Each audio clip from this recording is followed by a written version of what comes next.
Une goutte de champagne avant de prendre l'eau dans quelques semaines. Ça y est, le SolarWind est officiellement baptisé. 34 pieds de longueur, c'est un peu plus de 10 mètres. À son bord, Edouard de Keyser va prendre le large pour un tour du monde en solo sans escale et un tour du monde zéro carbone. C'est un bateau à voile, donc l'essentiel de la voile.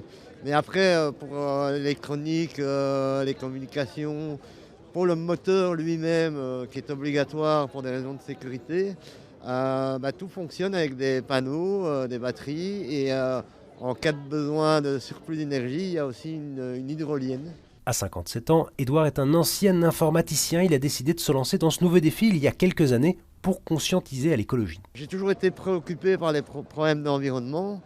Et à un moment donné, j'étais un peu en perte de vitesse avec mes sociétés informatiques. Et j'ai dit, pourquoi pas faire de la voile et de faire de la voile en plus un leitmotiv pour le changement. Départ prévu en septembre à La Corogne, en Espagne. D'ici là, il va falloir encore s'entraîner. Il y a évidemment des connaissances maritimes, il faut être en bonne condition physique, et puis c'est une grande partie de mental. Pour tout ça, Edouard a toute une équipe et un parrain de marque, Bertrand Piccard, l'explorateur suisse, qui a réalisé le premier tour du monde en avion électrique, une rencontre lors de la présentation du film Solar Impulse en Belgique. Quand j'ai reçu un appel de Edouard de Keyser pour me dire qu'il avait acheté un bateau pour participer au Global Solo Challenge, qu'il allait le faire uniquement avec des énergies renouvelables, aucune énergie fossile pour faire marcher ses instruments et ses appareils de bord, je me suis dit que c'était absolument admirable. L'explorateur qui a aussi d'autres défis pour les années à venir. Il a annoncé qu'il s'élancera en 2025 pour un tour du monde